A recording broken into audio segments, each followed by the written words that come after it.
Bismillahirrahmanirrahim. Assalamualaikum warahmatullahi wabarakatuh.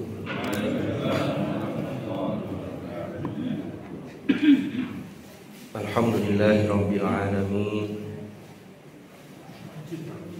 Wa bihi nasta'in ala umuri dunya waddin. Wassalatu wassalamu ala asyrafil anbiya'i wal mursalin Sayyidina Muhammadin wa ala alihi wa sahbihi ajma'in. Ba'd. Hadratul muhtaramin, para alim, para ulama, para kiai, para asatidz, para hadirin dan hadirat, para sesepuh, para bini sepuh ingkang kula hormati. Alhamdulillahirabbil alamin. Pada Ahad pagi hari ini kita bisa bermuajah di dalam satu majelis ilmu di masjid yang penuh barokah, Masjid Al-Barokah ini. Mudah-mudahan apa yang kita laksanakan ini senantiasa mendapatkan ridha Allah Subhanahu wa taala, dan mudah-mudahan ini menjadi salah satu wasilah turunnya rahmat Allah kepada kita semua, kepada keluarga kita, kepada anak-anak cucu kita, sehingga kita semua, keluarga kita, anak cucu kita oleh Allah ditakdir menjadi orang-orang yang saleh salihah, serta mengakhiri kita di dunia ini dalam kondisi husnul khotimah. Amin ya rabbal alamin. Dan mudah-mudahan majelis ilmu ini menjadi majelis ilmu yang nafi'an mubarakan fid dini wad dunya wal akhirah. Ala hadhihi niyyah wa ala kulli niyyatin salihah wa ala ma nawahu as-salafus salih wa ila hadratin nabiyil mustafa rasulillah sayyidina Muhammad sallallahu alaihi wasallam wa ila hadrati ikhwanihi minal anbiya wal mursalin was sahabati wat tabi'in wal ulama'il 'amilin wal musannifin wa a'immatil mujtahidin wal qurra'i wal mufassirin wa ila silsilati masyayikhina fi ta'limina wa ta'allumina. Al-Fatiha. A'udzu billahi minasy syaitonir rajim.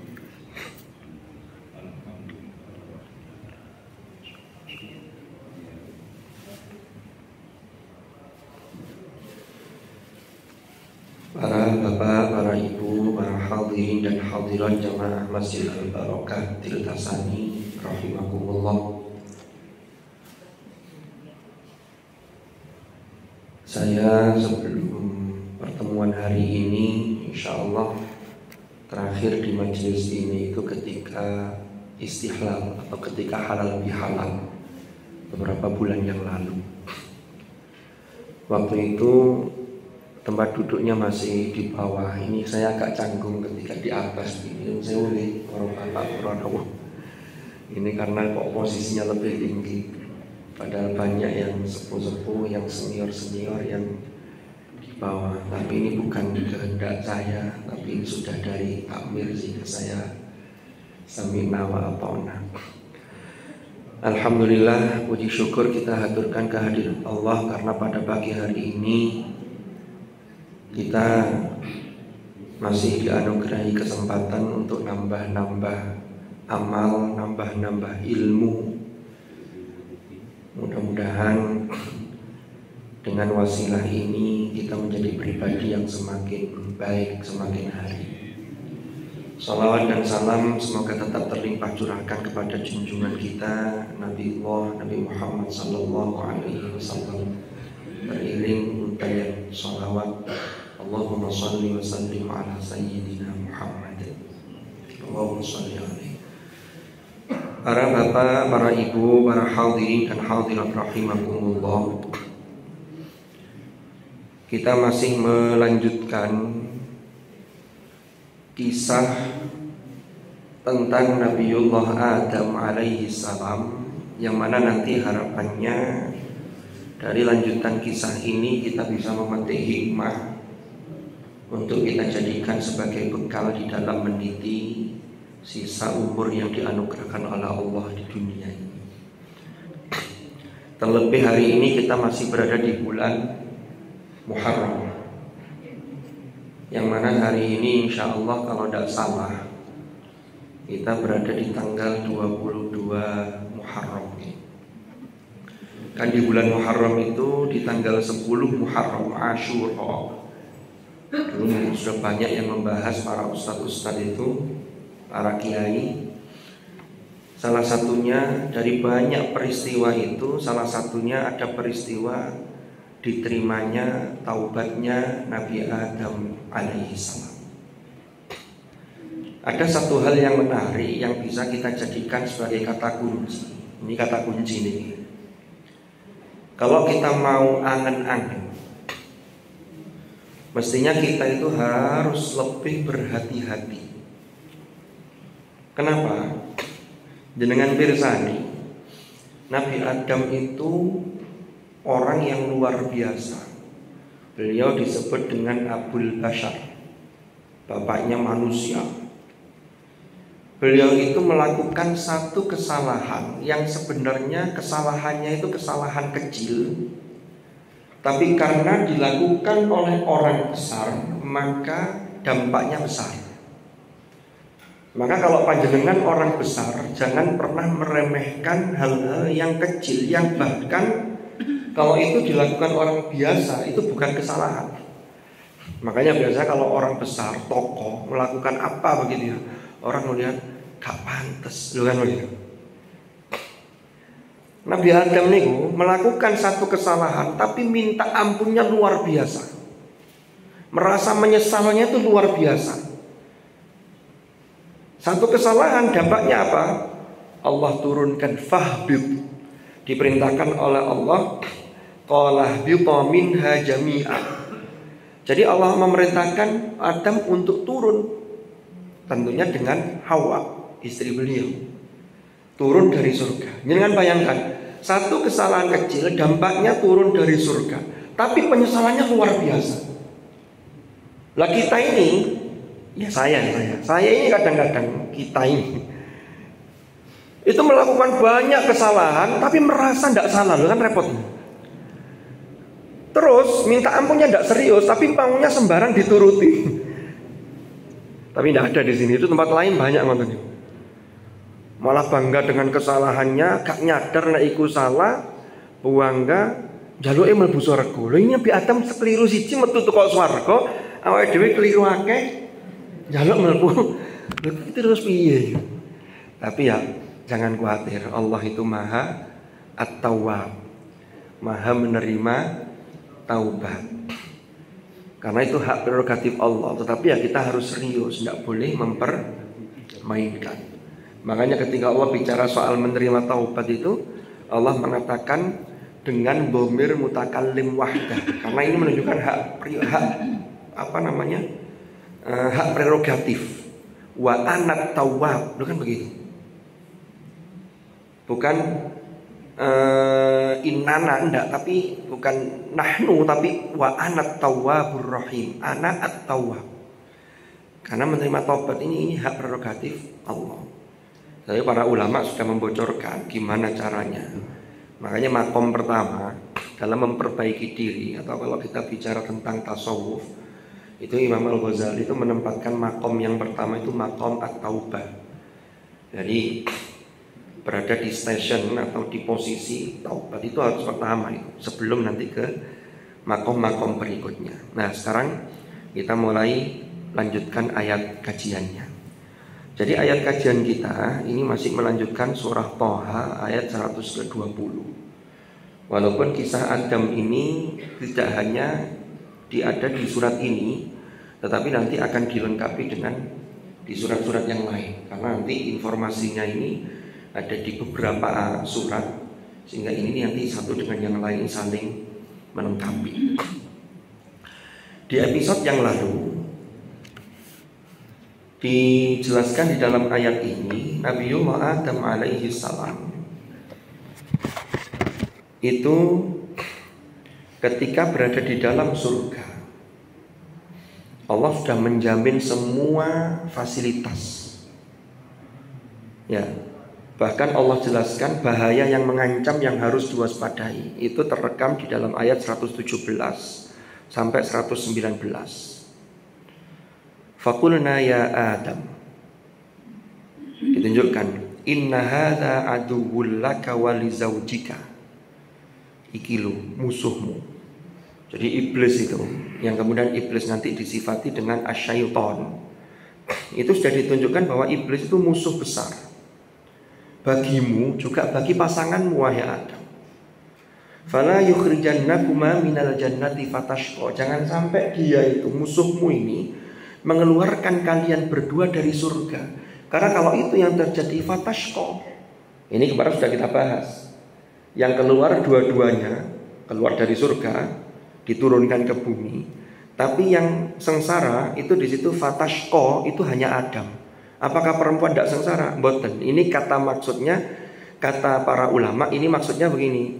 Fatashqa karena yang merasakan kesengsaraan yang lebih itu yang laki-laki. Ternyata pesan implisitnya adalah tanggung jawab nafkah itu ada pada laki-laki. Dan seterusnya. Harus bekerja, harus menyiapkan ini, harus ini dan seterusnya. Ini aturannya begitu.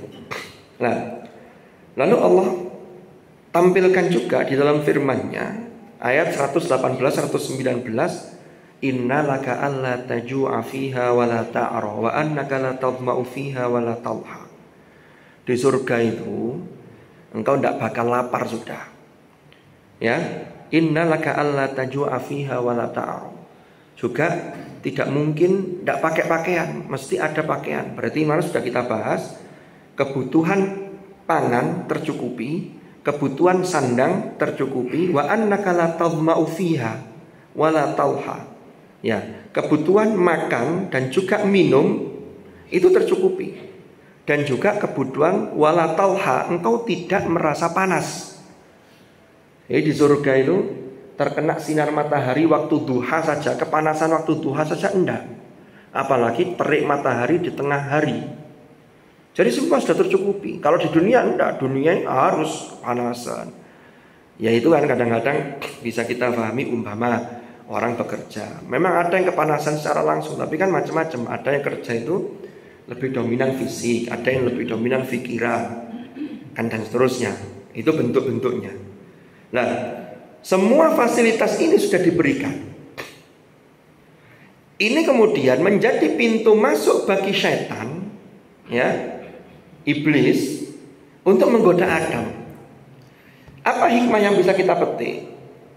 Ternyata manusia itu apapun keadaannya itu harus selalu waspada. Semuanya sudah tersedia di rumahnya, sudah fasilitas sudah lengkap. Apakah menjamin dia tidak akan melakukan hal-hal yang dilarang oleh Allah? Tidak menjamin. Kalau kita lihat orang oknum ya, umpama yang tertangkap KPK, apakah mereka memang butuh uang? Enggak, uangnya sudah banyak. Di rumahnya itu semuanya sudah lebih-lebih. Depositinya sudah tidak karu-karuan, rumahnya di mana-mana. Jadi setan tuh godanya tidak akan berhenti. Kalau kamu sudah kaya, sudah berhenti. Enggak, itu terus, tidak ada puasnya. Karena nanti strategi setan untuk menggoda manusia itu berbagai macam. Nanti akan kita kupas juga. Lah Adam ini ketika di surga begitu, setan itu tidak terima. Gara-gara dendam di masa lalu. Kan dendamnya itu kan begini. Pertama, iblis ini merasa lebih baik dibanding Adam. Lah kok saya, kata iblis ini ya, disuruh sujud. Lah kok enak. Adam itu arek kapan? Maksud saya disuruh hormat pada dia. Lah mulai muncul sifat ana khairum min. Saya itu lebih baik dari dia. Kenapa? Khalaqtani min nar wa khalaqtahu min tin. Engkau menciptakan aku dari api, dan panjenengan ya Allah menciptakan Adam dari tanah. Api dengan tanah itu lebih mulia. Api ini menurut iblis. Pelajarannya, hati-hati. Kadang iblis itu memasukkan bisikan ini dengan agar orang itu merasa lebih baik dibanding yang lain. aku nek masalah jamaah serkepan aku wong iku ora tahu budal. Mulai. Itu kelihatannya sepele tapi ini berbahaya. Wah, saya kalau terkait dengan ilmu itu loh enggak pernah begini. Kalau saya lebih mending lah mulai. Jadi pertama iblis itu ini. Yang kedua, dia itu pendendam. Makanya ketika kemudian iblis itu diusir lebih dulu, pengusirannya itu menggunakan ukhruj. Jadi keluar. Fakhruj minha fa innaka rajim. Ya. Suruh keluar dari surga. Iblis kok dhisik. Mintalah perjanjian kepada Allah, itu yang saya tidak tahu dulu, kayaknya sudah pernah kita bahas. Itu dijelaskan di dalam surah Al-A'raf itu.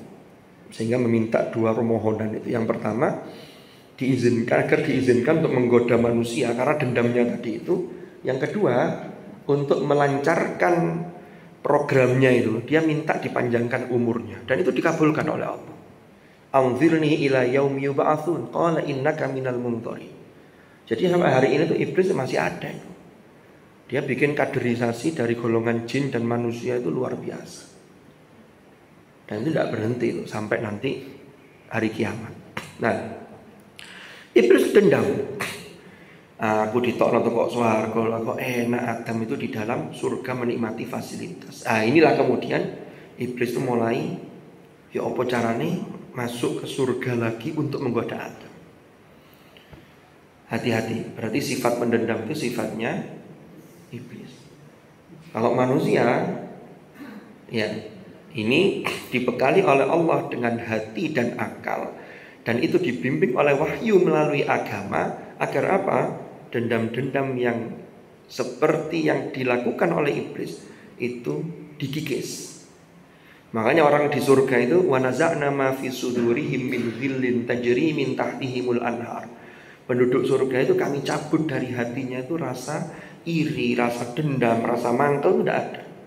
Jadi kalau kita hari ini menghilangkan rasa itu, terus berusaha, sesungguhnya kita sedang berlatih menjadi penduduk surga. Mudah-mudahan, amin ya rabbal alamin. Cuman ya memang butuh perjuangan. Karena orang tipologinya macam-macam. Ada orang tuh yang asalnya tidak pendendam, tapi terkena korban hasud. Setiap hari ketemu temannya yang dibisiki, itu loh, tahu nggak? Oh no, akhirnya mulai, iyo, jangan-jangan benar yang dikatakan ini. Mulai. Kita ini kalau dalam surah Al-Falaq itu kan minta perlindungan kepada Allah dari kejahatan orang yang hasud ketika dia sedang menghasut. Wa min syarri hasidin idza hasad. Surat Al-Falaq itu memang dimulai dengan kul. Kul itu Rasulullah diperintah oleh Allah untuk menyampaikan kepada kita. Lalu dituntun, ini loh, minta perlindungan ini loh. Kul a'udzu birabbil falaq. Kalau Rasulullah pribadi, beliau minta perlindungan dari hasutnya orang lain kepada beliau. Kenapa? Karena tidak mungkin kalau beliau punya sifat hasut, karena Rasulullah itu maksum. Tapi kalau kita harus dua sisi.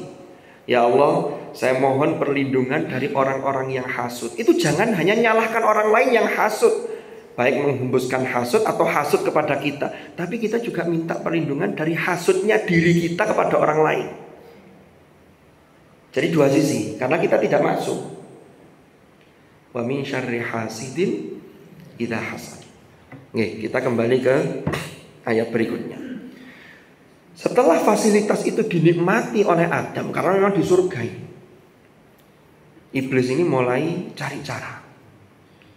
Di dalam tafsir Ibnu Katsir, tafsir Al-Qurtubi itu juga menceritakan, walaupun riwayat ini debatable itu mukhtalaf fi itu diperdebatkan. Tapi ada riwayat gimana caranya iblis itu masuk kembali ke dalam surga. Ternyata ketika itu ada satu makhluk binatang surga itu yang bisa keluar masuk surga, yaitu ular. Akhirnya iblis ini meminta tolong ke ular agar dia bisa masuk ke dalam ular itu, nyamar, untuk bisa melewati masuk ke dalam surga ini. Singkat cerita, yang jelas iblis kemudian bisa menggoda Adam. Fawaswasa ilaihi syaitan. Di sini bahasanya waswasa. Waswasa itu membisikkan sesuatu. Isinya macam-macam. Isinya itu bisa membuat orang ragu-ragu. Itu juga waswasa. Ada orang itu yang ragu-ragunya itu luar biasa. Niat saja itu kadang-kadang tidak selesai-selesai gara-gara diwaswas oleh setan. Orang mau wudu, nawaitul wudu, saat ini gak yakin. Bualeni mana?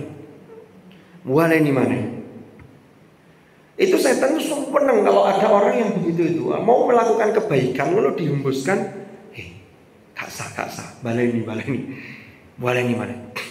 Kenapa? Karena dengan begitu dia akan israf.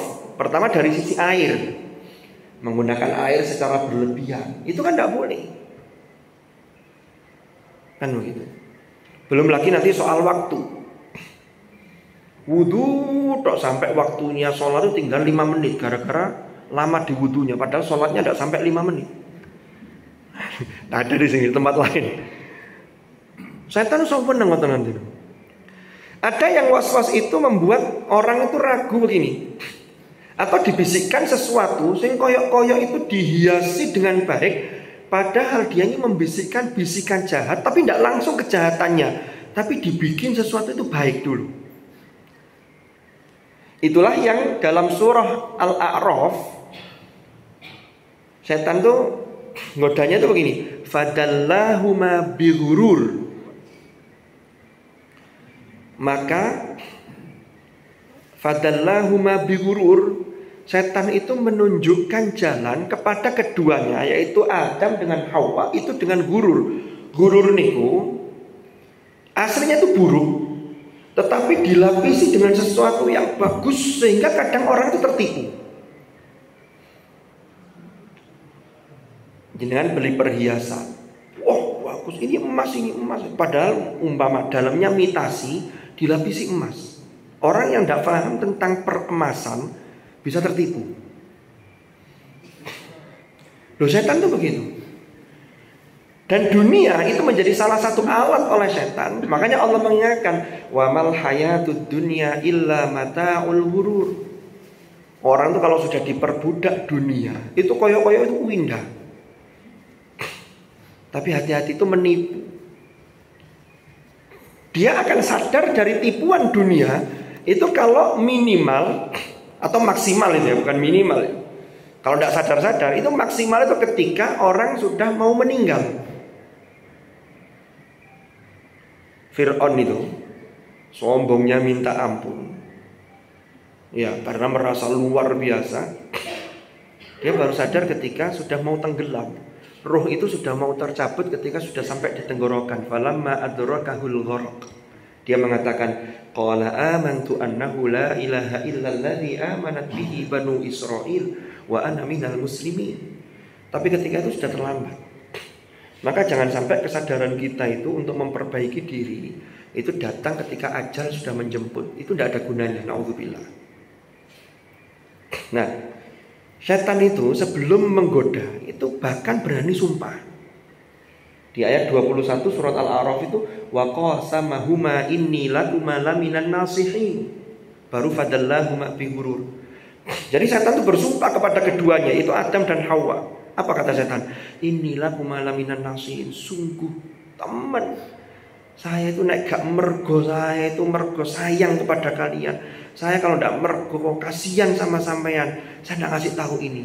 Sumpah saya ini nasihati demi kebaikan kalian. Itu setan doanya janjinya begitu, sumpahnya. Tapi ternyata itu hanya sumpah palsu. Nah, ada lagi setan itu menggoda dengan angan-angan kosong. Itulah yang kita minta permohonan, wa a'udzubika min hamazati syayatin. Angan-angan kosong itu begini. Kita mau melakukan kebaikan, kata setan begini. Sik. Hari ini sampean sibuk ngono, meneh lho. Besok mau melakukan kebaikan, mau memperbaiki diri, kata setan, sik talah. Sampean masih umur 40. Itu lo tetangga umur 80, itu teman dia taubatnya tahun berapa itu? Dia baru baik itu umur 60. Ntar dulu saya masih ada 20 tahun, lumayan kan, nyantai dulu lah. Jadi ngasih angan-angan kosong. Padahal yang muda itu belum tentu bisa sampai usia yang sepuh. Maka bersyukur yang sudah mencapai usia-usia sepuh, 50, 60, 70. Karena yang sekarang usia 30 belum mesti bisa sampai usia 70. Kan ngoten. Makanya yang usianya panjang, amaliyahnya baik, itulah yang kata Rasulullah sebaik-baik manusia. Man tala umruhu wa hasuna amaluhu. Orang yang panjang umurnya dan amaliyahnya baik. Mudah-mudahan kita termasuk itu. Sehingga punya kesempatan banyak untuk melakukan amal-amal, melakukan hal-hal yang baik di dunia ini, termasuk untuk memberikan perbaikan bagi lingkungan kita, bagi masyarakat kita. Ya, kembali ke tadi. Jadi kadang setan itu melakukan godaan maut. Ada lagi, asyaitanu ya'idukumul faqra wa ya'murukum bil fahsya. Ada setan itu nakut-nakuti untuk kekurangan, ya'idukumul faqr. Masjid butuh perluasan atau pembangunan. Ada peluang untuk wakaf sekian, per meternya sekian juta umpama. Padahal di rumah itu sudah lebih-lebih. Tapi kadang-kadang mikir, kalau saya berikan 5 juta, nanti jangan-jangan saya ada kebutuhan ini, jangan-jangan saya kurang untuk ini. Itu setan masuk di situ. Itu namanya ya'idukumul faqr. Akhirnya gak usah 1 juta, 1.000 aja lah, akhirnya mudun. Lah tapi orang yang nyumbang, setan masuk lagi. Ya gak apa-apa 1.000, gak apa-apa 1.000. 100 lumayan. Nanti dilihat orangnya. Nek orangnya rodok medit, tadi itu 1.000 rodok singitan. Kalau orangnya waman, perbanyak sekalian, tapi tunjukkan ke orang lain loh. Ini loh saya, loh kan begitu. Jadi masuk di segala hal. Makanya Allah ingatkan, inna hadza aduwwul laka wa li zaujika fala yukhrijannakuma minal jannati fatashqa. Kalau Adam yang ketiga itu berada di surga, lalu konsekuensinya diturunkan gara-gara tertipu atau kena tipu daya musuh yaitu setan, turun dari surga sengsara. Maka kalau kita di dunia bukan turun dari surga, tapi di dunia maka kita fatashqa, naudzubillah. Kalau kita turuti setan, apalagi hawa nafsu kita masuk setan, hawa nafsu yang tidak pernah diasah, nafsu yang tidak pernah diasah, jadinya nafsu yang ammarah bisu, maka sengsara nanti di alam akhirat, naudzubillah, fatashqa. Ini jangan sampai terjadi. Jadi kalau kita kontekstualisasikan, kalau kita di dunia, kita keluarnya dari mana? Keluar dari dunia itu ya meninggalkan alam dunia. Berarti pindah ke alam akhirat melalui apa? Melalui alam barzakh. Ada transit, tapi nanti di akhirat fatashqa, naudzubillah. Itu kalau orang ngikuti nasihatnya setan yang ngakunya sebagai nasihat. Padahal nasihat itu mestinya hanya untuk hal-hal yang baik. Tapi setan itu mengatakan, iki nasihat ini. Apa nasihatnya untuk Adam? Kata setan di sini. Dia bilang, ya Adam, hai Adam, hal adulluka, maukah engkau aku tunjukkan ala syajaratil khuld wa mulkil la yabla. Ada 2 ini yang menjadi senjata setan ketika orang sudah penuh dengan fasilitas. Orang itu kalau naudzubillah ya, kalau dalam keadaan fakir, kekurangan, itu setan godanya beda. Setan godanya bisa untuk ngambil hak orang lain, ambilan itu kesempatan. Tapi orang kalau sudah tercukupi semuanya, itu tidak aman dari godaan setan. Karena sesungguhnya dunia ini kan ujian kita semua. Apapun kondisi kita, secara ekonomi, secara sosial dan seterusnya, itu semua ujian. Maka jangan sampai mengatakan seperti yang Allah firmankan di dalam surah Al-Fajr. Manusia-manusia, insan, yang insannya itu tidak terupgrade dengan baik, itu biasanya ngeluhnya begini. Pertama, fa'ammal insanu idza mabtalahu rabbuhu fa'akramahu wa na'amahu fayaqulu rabbi akraman. Ada manusia, kalau dia dapat fasilitas, ekonominya tercukupi, bahkan lebih-lebih, dapat fasilitas secara sosial, dihormati orang-orang, terus mengatakan begini, ngene iki nek gak mergo aku dhewe yo gak iso. Sehingga Allah memuliakan aku di bumi ini, di dunia ini. Ini hati-hati.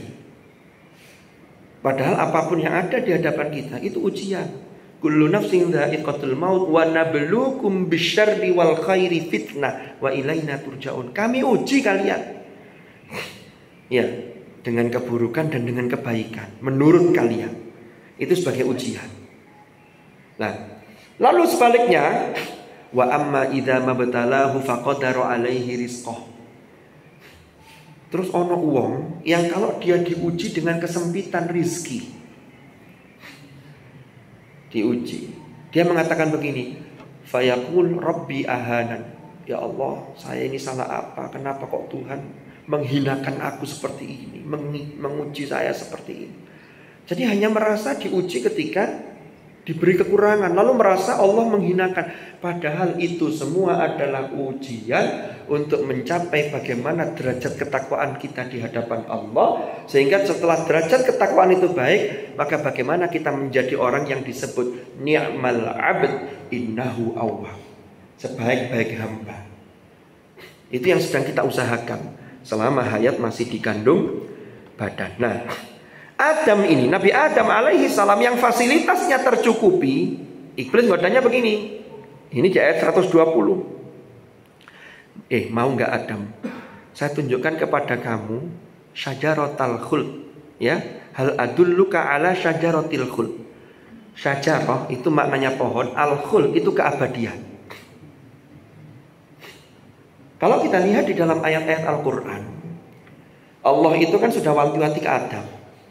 Semuanya boleh dinikmati fasilitas ini, kecuali siji ojo dicedheki. Wala taqraba hadhihi syajarata fatakuna minadh dhalimin. Dan engkau berdua jangan dekati pohon ini.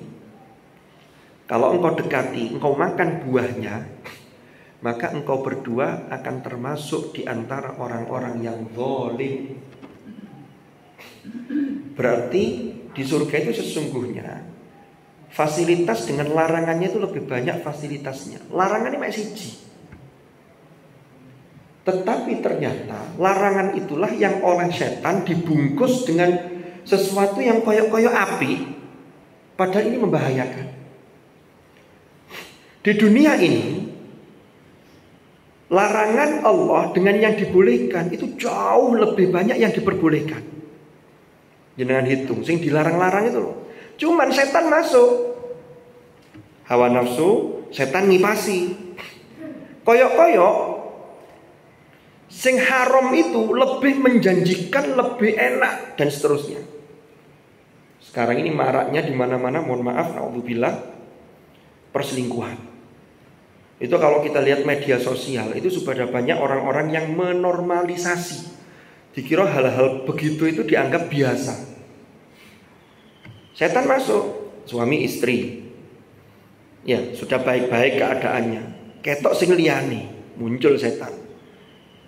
Iku lho, gak podo ambek sing ndek omah lho begitu. Nauzubillah. Padahal Rasulullah sudah berpesan. Saya lupa matan hadisnya itu, teksnya itu. Jadi bagi laki-laki, kalau sedang berada di luar rumah lalu melihat perempuan lain, kok kemudian hatinya ada kecondongan, maka bersegeralah pulang. Kata Rasulullah apa? Apa yang ada pada perempuan itu sesungguhnya sama ada pada istri yang ada di rumah. Tapi setan tidak begitu mikirnya. Gak bodoh, gak bodoh. Makanya banyak orang, naudzubillah, itu yang mengorbankan kebahagiaan dan ketenangan yang hakiki hanya demi kepuasan sesaat. Nah ini bahaya. Karena setan tuh mengukurnya hanya kepuasan yang itu oleh setan dianggap kebahagiaan. Padahal orang itu kalau sudah melakukan zina, naudzubillah, itu seumur hidup dia. Innahu kana fahisha. Ya Allah Maha Pengampun, iya. Allah Maha Penerima Taubat, iya. Tapi dampaknya itu naudzubillah. Maka hati-hati. Nah, kembali ke materi tadi. Adam itu digoda dengan begini, hal adulluka ala syajaratil khuld. Kalau kalian lihat di ayat Al-Qur'an, larangan itu mendekati pohon itu. Begini para bapak, para ibu. Allah itu kalau melarang sesuatu itu tidak langsung kepada sesuatu kalau itu ada sesuatu yang menarik di situ. Menarik itu begini, ada pusaran yang kalau panjenengan berada di air, ada pusaran air. Kita bukan dilarang jangan ke pusaran itu, tapi jangan dekati. Kenapa? Karena pusaran itu bisa menarik orang untuk masuk ke dalam pusaran air itu. Pohon yang tidak boleh didekati itu mendekat saja tidak boleh, apalagi metik buahnya, apalagi makan. Nyedeki gak oleh. Sama dengan larangan Allah dengan larangan zina. Wala taqrabuz zina. Kenapa? Karena zina itu berawal dari nyedek-nyedek itu, Mang. Tidak langsung. Orang selingkuh itu kan mesti mulai dari mendekati, WA intens dengan segala macam aplikasinya. Lalu sebelum pulang jangan lupa hapus WA dan seterusnya. Mohon maaf, ini saya baca di truk itu loh. Di truk di belakang truk kan ada tulisan itu. Jangan lupa hapus WA sebelum pulang. Tapi kalau di sini insya Allah aman. Ini di tempat lain itu. Itu sudah mendekati, walaupun belum terjadi zinanya, tapi berbahaya. Kalau itu diteruskan, ini yang orang masuk ke pusaran itu, naudzubillah, itu bisa melakukan. Nah,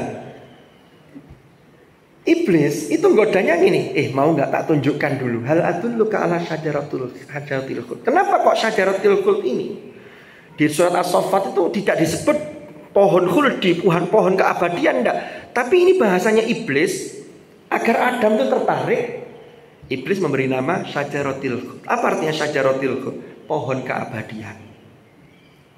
Orang itu kalau sudah dapat fasilitas, maunya dunia ini urip di dunia itu sak terus sih. Iya. Padahal dunia ini kan sementara. Setelah sehebat apapun orang, dari sisi harta, dari sisi ketika muda, gagah, keren, iku lek wis main dia tetap kalah sama yang namanya zaman, waktu. Mulai tulang mulai melemah. Dulu kalau masih usia 25, futsal, olahraga sepak bola kemana-mana. Usia 60-70 futsal itu baru lari 2 kali sudah kecekluk-cekluk, sudah beda ya. Naudzubillah. Maka olahraganya harus beda. Cukup jalan kaki kan ngoten. Kalau ndak bahaya cedera. Ya. Tulang juga begitu. Ada yang mulai osteoporosis gitu. Itu udah nggak bisa. Wis pakai suplemen apapun wis wayahi. Nah, tapi orang itu maunya nggak mau seperti itu. Walaupun caranya tetap muda, tetap gagah, tetap kaya, tetap hebat, tetap ini dan seterusnya. Nah, iblis masuk di situ. Gini loh. Hal adulluka ala syajaratil khuld. Kemudian di surga itu fasilitas lengkap Adam. Mau nggak tak tunjukkan agar kamu kalau makan buah ini, kamu kekal di surga ini, tidak bakal kemana-mana kamu. Yang kedua, wa mulkil la yabla. Yang kedua itu kerajaan atau kekuasaan yang tidak akan pernah habis, tidak akan pernah binasa. Jadi kadang-kadang orang itu kalau sudah punya kekuasaan, itu maunya melanggengkan kekuasaannya itu ya apa carane? Begitu. Kalau dirinya sudah tidak bisa karena terbentur aturan, dicarilah cara, ya apa carane? Bisa istrinya yang maju, bisa anaknya dan seterusnya. Ini contoh secara umum begini. Itu banyak contohnya di negeri Konoha. Bukan gitu. Karena memang iblis godanya begitu. Wa mulkil la yabla. Nah iso iku ya apa carane? Ini sampean harus pegang kendali terus ini kekuasaan. Disitulah kemudian ini dijelaskan di tafsir Al-Qurtubi yang wakila kemudian iblis ini menggoda Adam itu tidak sukses. Akhirnya digodalah lewat istri beliau. Inilah yang kemudian akhirnya keduanya itu singkat cerita, keduanya itu akhirnya ngicipi. Ini bukan makan ya, jadi bahasanya fa'akala minha. Tapi sajane baru sak cokotan. Iku mek titik. Tapi ingat, melakukan dosa, larangan Allah itu bukan masalah sedikit atau banyaknya, tapi yang dilihat adalah dia sudah melewati batas teritorial pelanggaran itu. Mek nyokot tok itu sudah nyedeki wis jelas iya. Nyokot tok ndak jadi. Saya ndak makan kok mek ngicipi, tetep. Panjenengan puasa. Saya ndak makan kok mek ndolet tok asin dilek. Itu sudah fatal sudah. Itu sudah pelanggaran. Makanya kita ini harus hati-hati. Lalu dari dua hal godaan iblis ini, lalu dampaknya seperti apa? Termasuk, mohon maaf, ketika keduanya sudah ngicipi buah khuldi itu, maka konsekuensinya kemudian fabadat lahuma sau'atuhuma, terbukalah kemudian aurat-aurat keduanya. Bagaimana nanti penjelasannya? Insya Allah kalau ada kesempatan kita akan masuk episode yang berikutnya. Karena di dalam setiap episode yang diceritakan, dikisahkan oleh Al-Quran, itu bagaimana kita pandai-pandai untuk memetik hikmah, memetik i'tibar. Itulah yang dalam Al-Quran Allah sudah pesankan, fa'tabiru ya ulil absar. Mudah-mudahan manfaat, mudah-mudahan barokah. Wallahu a'lam bishawab. Kurang lebih mohon maaf. Assalamualaikum warahmatullahi wabarakatuh. Kita akhiri dengan doa. Mohon maaf lupa. Bismillahirrahmanirrahim. Alhamdulillahirabbil alamin. Allahumma anfa'na ma 'allamtana wa bima 'allamtana wa 'allimna ma yanfa'una warzuqna ilman nafi'a. Allahumma ja'al ijtima'ana hadza ijtima'an marhuma wa tafarruqana min ba'dihi tafarruqan ma'suma wa la taj'al ma'ana wa fina shaqiyyan wa la mahruma bi rahmatika ya arhamar rahimin. Sallallahu ala sayyidina Muhammadin walhamdulillahirabbil alamin. Al-Fatihah. Subhanakallahumma bihamdika asyhadu an la ilaha illa anta astaghfiruka wa atubu ilaik. Wa sallallahu ala sayyidina Muhammadin walhamdulillahi rabbil alamin. Wal 'afwa minkum. Assalamualaikum warahmatullahi wabarakatuh.